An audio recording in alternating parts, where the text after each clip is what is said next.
네, 여러분, 이번 시간에는 우리가 여러분 교과서 267쪽부터 시작되는 제게 12척의 배가 있으니라는 글을 공부해 보도록 하겠습니다. 제목을 보고 이미 눈치를 챘을 수도 있는데요. 역사 속 위인 중에 어떤 분에 대한 이야기일까요? 이순신 장군님에 대한 이야기입니다. 이순신 장군님은 임진왜란에서 일본군과 해전에서 바다 위의 싸움에서 번번이 큰 승리를 거두어서 우리의 땅도 지켜주시고 굉장히 불안했던 당시 우리 백성들의 마음도 지켜주셨는데요. 비록 전쟁 중에 전사하셨지만 이순신 장군님이 남기신 말씀과 이순신 장군님이 보여주신 전략들이 지금 현대를 살아가는 우리에게도 정말 귀감이 됩니다. 이순신 장군님의 이 전쟁 당시 처했던 상황을 생각하면서 먼저 글을 한번 읽어볼 텐데요. 여러분이 글을 읽고 온 다음에 선생님이랑 중요한 부분을 다시 짚어볼 거예요. 267쪽부터 시작되는 글을 먼저 읽은 뒤에 돌아와 주세요. 자, 여러분, 글을 읽었으면 알겠지만 처음에는 이순신 장군님이 장군 자리에서 물러났었습니다. 사실 이때는 어떤 배경이 있었냐면요. 나라가 지금 전쟁이 났고 어지러운 상황에서는 사실 백성들이 임금님한테 의지를 많이 하는데 이때 임금님은 불안에 떨면서 서울에서 벗어나 도망을 갔었어요. 그래서 백성들이 굉장히 임금님에게 실망을 했습니다.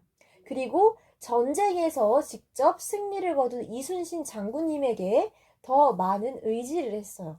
이러다 보니까 임금님은 이순신 장군님에게 질투를 느낀 거예요. 왜요? 나라의 주인은 임금이라고 생각하고 백성의 주인은 임금이라고 생각했던 시대인데 백성들이 자기는 의지하지 않고 이순신 장군에게 더 많은 지지를 보내니까 시기와 질투를 했습니다. 그래서 이런저런 핑계거리를 만들어서 이순신 장군님을 장군 못하도록 자격을 없앴는데 원균이라는 사람이 이 전투를 지휘하자 당연하다고 하기엔 좀 죄송하지만 무참하게 엄청 크게 져서 많은 병사들이 다치거나 죽는 그런 상황이 생겼습니다. 그래서 결국에는 어쩔 수 없이 이순신 장군님을 다시 복직을 시킨 거죠. 장군으로. 그래서 그 뒤에 이순신 장군님께서 우리 전쟁 중에 싸움을 지휘하시게 되었는데요.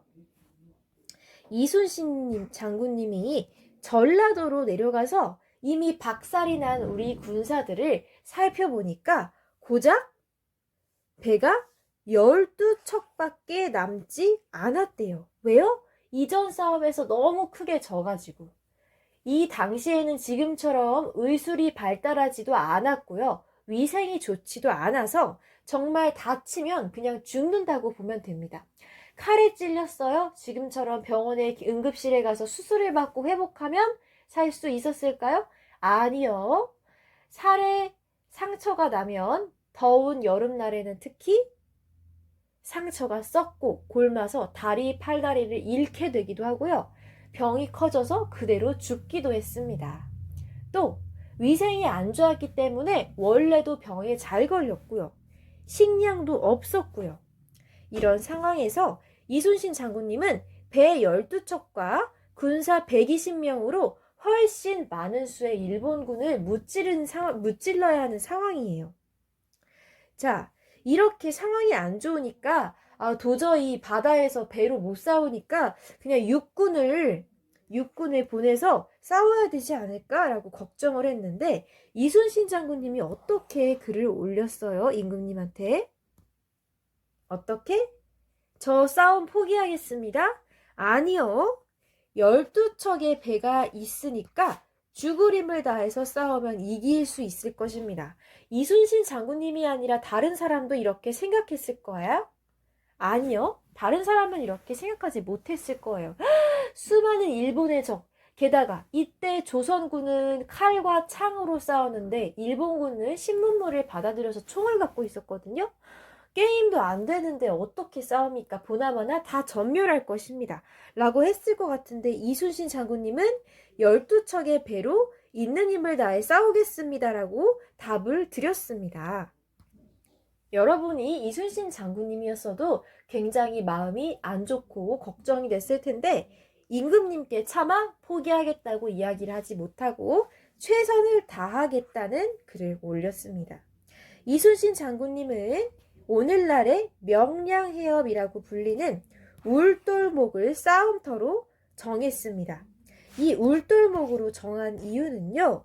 이 울돌목은 물살이 엄청 빨라서 잘만 이용하면 일본군의 배를 바닷속에 쳐넣을 수 있기 때문에 아주 치밀한 전략을 이 조선 사람이라서 조선의 바다를 잘 아니까 치밀한 전략을 세워서 어떻게든 적은 수의 군사를 갖고도 이기려고 노력을 하신 거죠. 이순신 장군님은 군사들에게 이렇게 말을 했습니다. 우리가 무기랑 군사랑 배가 너무너무 적지만 일본군이 보기에 많아 보이게 할 수 있을 것이다. 그러니까 도망가지 말고 최선을 다해 싸워라 라고 이야기를 했습니다. 사실은 12척의 배가 있었지만 나중에 한 척 더 구해서 13척의 배밖에 없었지만 멀리서 보면 훨씬 많은 배를 갖춘 것처럼 거짓으로 배를 꾸몄죠. 자, 이거는 적을 이기기 위한 일부러 만든 전략이기 때문에 이순신 장군님이 나쁜 거짓말을 했다고 생각하시면 안 됩니다. 일본군이 보기에 우리 군사들이 너무 초라하고 싸우기 쉽게 보이면 어떻겠어요? 훨씬 더 공격적으로 나오겠죠. 그래서 일본군의 눈을 잠시 속이기 위해서 일부러 더 배가 많아 보이도록 꾸민 겁니다. 그리고 이 이순신 장군님이 명언을 남기셨죠. 어떤 명언? 죽으려고 하면 살고 살려 하면 죽는다. 이게 무슨 뜻이에요? 내가 죽을 힘을 다해서 살려고 노력하면 진짜로 이길 건데 나 그냥 도망갈래. 나 혼자 살자고 살살 했다간 도리어 죽음을 당하니까 정말 죽을 각오를 하고 최선을 다해달라 라고 군사들에게 이야기를 하신 거죠. 자, 마침내 어떻게 전투를 했나요? 아까 이 장소 명량해협은 물살이 굉장히 빠르다고 했습니다. 그쵸? 처음에는 적들이 이 빠른 물살을 타고 우리 조선의 군사들 쪽으로 빠르게 왔지만 이순신 장군님은 이 물살을 이용해서 물살 방향이 반대로 바뀌면 작전을 펼쳐서 이때를 노리고 공격을 하도록 작전을 짰죠.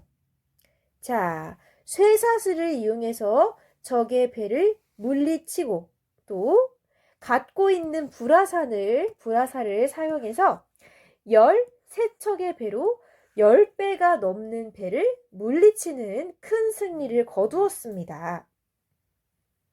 이해가 되나요? 이 전쟁 과정을 여러분이 다 이해할 필요는 없는데 어쨌건 치밀하게 전략을 세워서 13척의 배로 133척, 거의 10배 가까이 되는 적군의 배를 물리친 정말 말도 안 되는 전투를 펼치셨습니다. 크게 이겼다라고 해서 대첩이라고 불립니다. 명량대첩, 명량해협에서 이루어진 크게 이긴 전투, 명량대첩이라고 오늘날까지 회자되는 이 큰 승리를 거두셨습니다. 자, 그런데 이순신 장군님이 이렇게 큰 승리를 겨우겨우 거두셨을 때 어떤 일이 벌어졌나요? 아드님이 이순신에 대한 분풀이로 이순신 장군님이 사는 마을에 가서 이순신 장군님의 아드님을 죽였습니다. 자, 이렇게 소위 이순신 장군님의 멘탈을 무너뜨리려고 정말 잔악무도한 극악무도한 일본군이 이순신 장군님의 아들까지 죽였는데 여러분 상상이 가나요? 내가 거의 질 게 뻔했던 싸움을 겨우겨우 이겼는데 분풀이를 당해서 아들이 죽었어요. 예를 들어. 얼마나 마음이 아프고 가슴이 무너졌을까요? 하지만 이순신 장군님에겐 다음 싸움이 남아 있습니다. 그쵸? 이순신 장군님은 더 이상 질질 끌 수 없으니까 다음번 전투에서도 반드시 이기겠노라고 결심할 수밖에 없습니다. 비록 배는 적지만 자기가 죽지 않는 한 절대 적이 우리를 얕볼 수 없다라고 다시 한번 의지를 다집니다. 아드님까지 죽임을 당했는데 전쟁을 포기할 수가 없어서 얼마나 가슴이 무너지는 상황에서 이렇게 결심을 하셨을까? 그쵸? 여기까지 우리가 글을 같이 읽어봤는데 먼저 글의 내용을 빠르게 정리를 한 뒤에 그 뒤에 인물 이순신 장군님의 생각을 알아보도록 하겠습니다.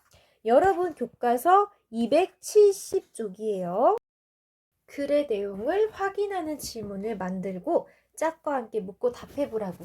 우리는 지금 짝이 없으니까 여기 보기에 있는 말을 사용해서 간단하게 질문을 만들어 볼게요. 어려운 질문 말고 이거는 그냥 글의 내용을 확인하는 질문이니까 어디에서 있었던 일인가요?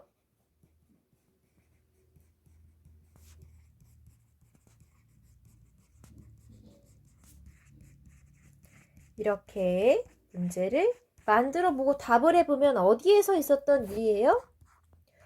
울, 돌, 목이라는 지금의 명량해협에서 있었던 일이라고 울, 돌, 목입니다. 지금의 명량해협에서 있었던 일이라고 답을 할 수 있겠죠. 또 어떤 걸로 질문을 만들어 볼까요? 누구에 대한 이야기인가요? 너무 쉬운 질문인가요? 누구에 대한 이야기죠? 이순신 장군에 대한 이야기죠. 이순신 장군에 대한 이야기입니다. 자, 세 번째는 또 어떤 질문? 언제 있었던 일인가요? 이거는 글을 정확하게 읽었어야 풀 수 있는 문제인데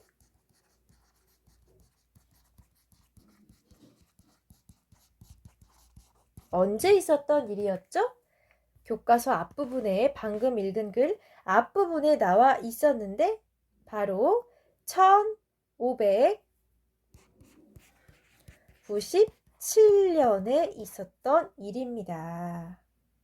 자, 1597년에 있었던 일이라고 쓰면 되겠습니다. 거의 500년 가까이 전에 있었던 일이네요. 400~500년 된 이야기죠. 여기까지 써본 친구들은 요 밑에 이번에는 어떤 질문이냐면 인물의 생각을 알 수 있는 질문이에요. 인물의 생각은 어디서 드러난다고 했죠? 인물의 생각은 인물의 말과 행동을 통해서 드러난다고 했죠. 그쵸? 인물의 말과 행동에서 드러난다고 했는데 여기 보기에 보니까 죽으려 하면 살고 살려 하면 죽는다라는 이순신 장군의 말에서 어떤 느낌을 받았나요? 이렇게 인물의 생각을 알 수 있는 질문에 예시가 있습니다. 우리는 여기에 질문에 지금 동그라미가 3개가 있는데 하나만 한번 질문을 만들어 보겠습니다. 자, 인물의 생각을 알 수 있는 질문 어떤 게 있을까요? 자, 임금님에게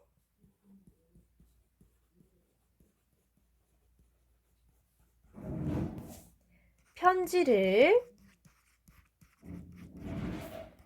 올릴 때 임금님에게 편지를 올릴 때 어떤 마음이었을까요?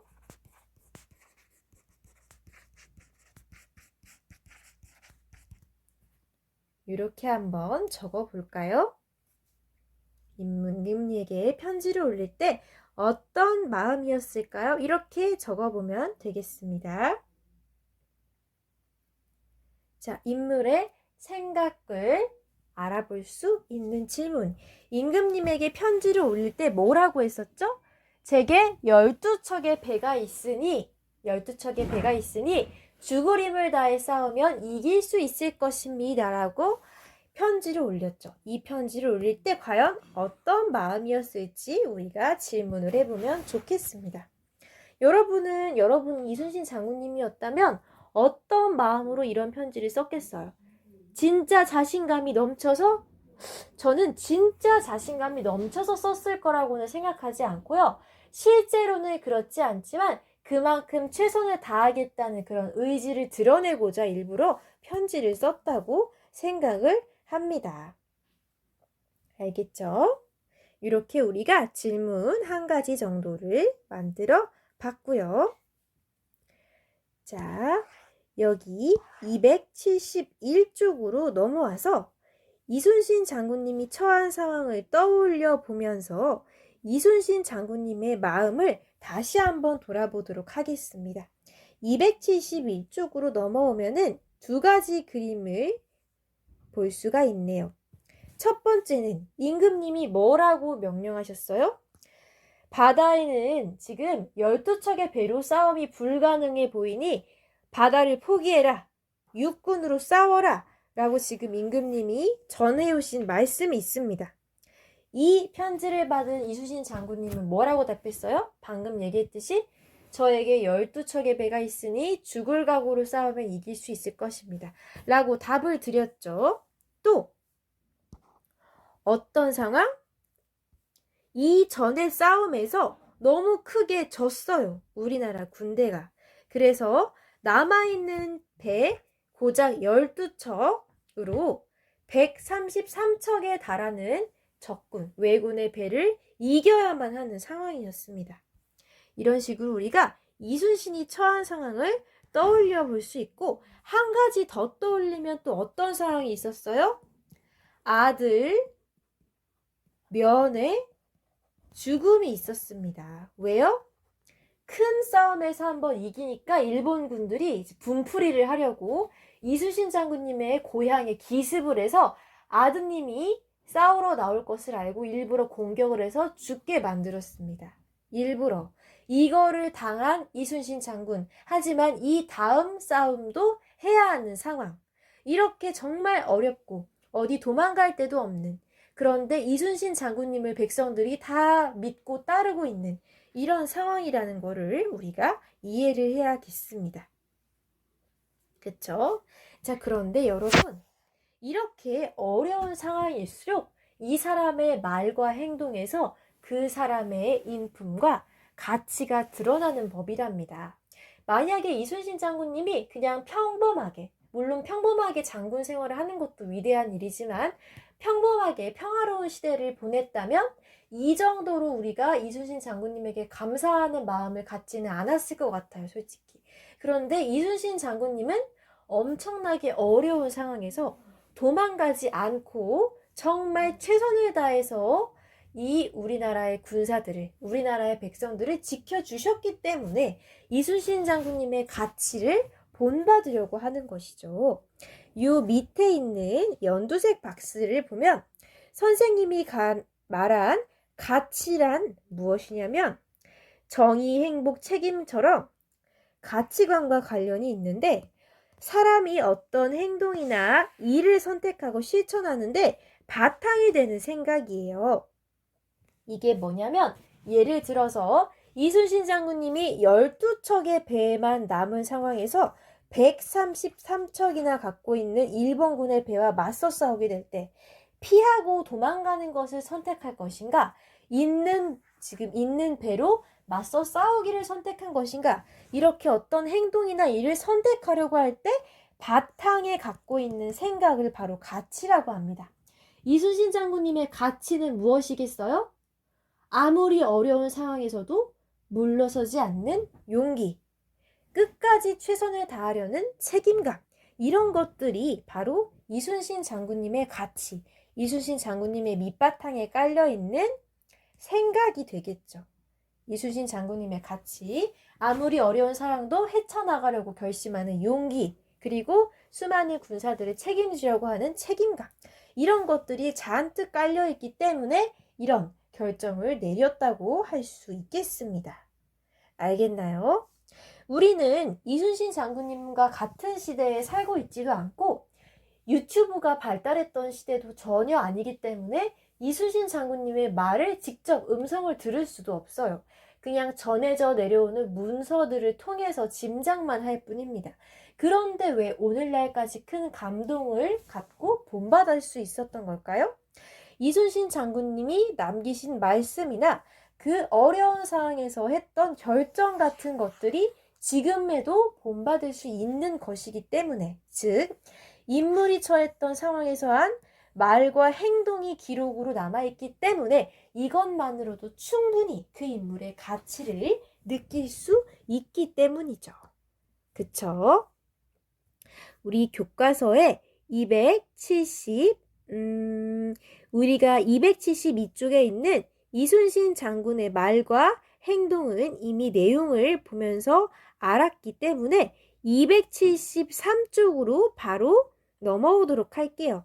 방금 이야기했습니다. 이순신 장군님이 추구하는 가치가 무엇인지 8번 질문에 답을 해볼게요. 이순신 장군님이 남기신 말씀, 처한 상황을 바탕으로 우리가 알 수 있는 것. 이순신 장군님은 어떤 분이죠? 어떤 고난도 포기하지 않고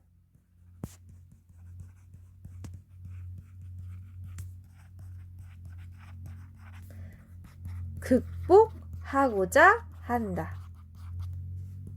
이순신 장군님이 갖고 있는 가치. 고난이 다가오면 물러선다, 피한다?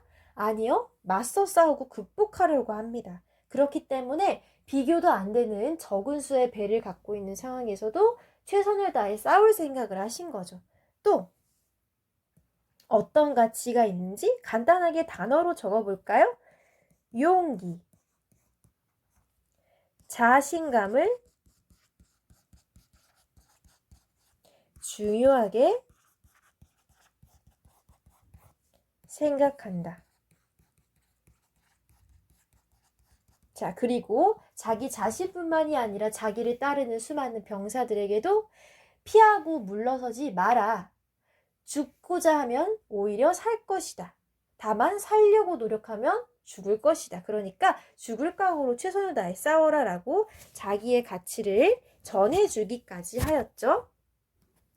자, 우리가 이렇게 이순신 장군님이 처한 상황을 살펴봤고 이순신 장군님의 말과 행동을 통해서 이순신 장군님이 갖고 있던 가치가 무엇인지, 비록 돌아가신 지 500년이 되었지만 지금까지도 이 이순신 장군님의 가치가 무엇인지 알고 본받고자 합니다. 여러분, 이렇게 8번 문제는 꼭 적어보도록 하고요. 다 적은 친구는 마지막에 9번으로 올게요.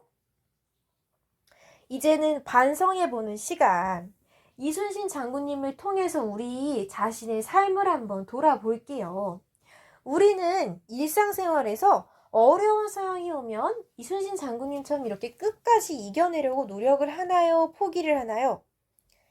선생님은 정말 부끄럽게도 선생님이 처한 상황에 불만을 터뜨리는 경우가 굉장히 많았습니다. 짜증도 쉽게 내곤 했고요. 자, 그런데 이순신 장군님이 추구하는 가치, 어려움에 맞서 싸우는 용기, 자신감, 이런 것들이 우리의 삶에 어떤 질문을 던지는지 생각해 보라고 하네요. 내가 처한 상황에 불만부터 터뜨리지 않았는가? 또 어떤 거? 어려움을 극복하기 위해 정말 최선을 다했는가? 이렇게도 돌아볼 수 있겠네요. 나는 대충 조금 노력하고 바로 포기해버리지는 않았는지, 이순신의 가치, 이순신 장군님이 남은 가치처럼 진짜로 노력했는지도 돌아볼 수 있겠네요. 자, 또 한 가지만 더 질문을 해보겠습니다. 어떤 질문을 하면 좋을까? 자, 이순신 장군님이 자기 자신을 따르는 병사들에게 용기를 북돋아 주셨던 것처럼 힘든 상황에서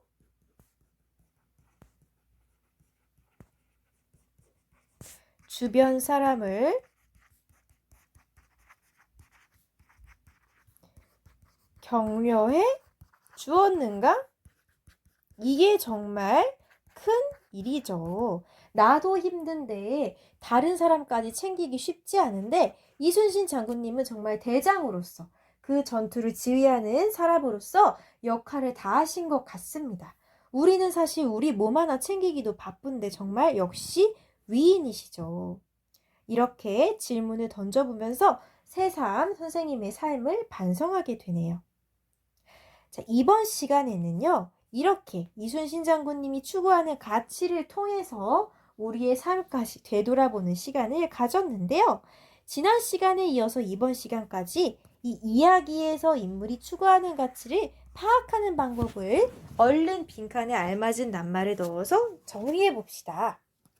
자, 일단은 인물이 처한 상황, 어떤 상황인지를 떠올려 봐야 하고요. 또 인물이 한 무엇과 무엇? 말과 행동을 통해서 인물의 마음이나 생각을 돌아봐야 합니다. 또 인물이 처한 상황에서 왜 그렇게 그런 말을 했지? 그런 행동을 했는지 그렇게 말하고 행동한 까닭을 생각해 봤죠.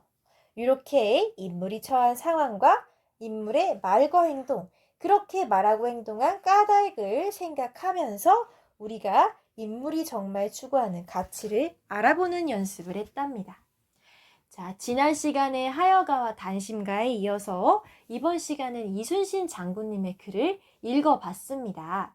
우리가 인물의 삶을 찾아서라는 단원을 공부하며 글에 드러난, 우리가 이미 만화나 다른 유튜브를 통해서도 캐릭터의 삶을 이해를 하고는 있지만 글에서 글이 주는 감동이 분명히 있거든요. 우리가 평소에 책을 많이 읽지 않으니까 이렇게 수업 시간을 통해서 새로운 글을 보면서 글에서 인물이 추구하는 가치를 파악하는 연습을 계속 해봤으면 좋겠습니다. 알겠죠? 자, 혹시 이번 시간에 공부한 것 중에 이해가 잘 되지 않거나 숙제하는데 어려움이 있으면 선생님에게 문자, 클래싱 등등으로 얼마든지 연락을 해주고요.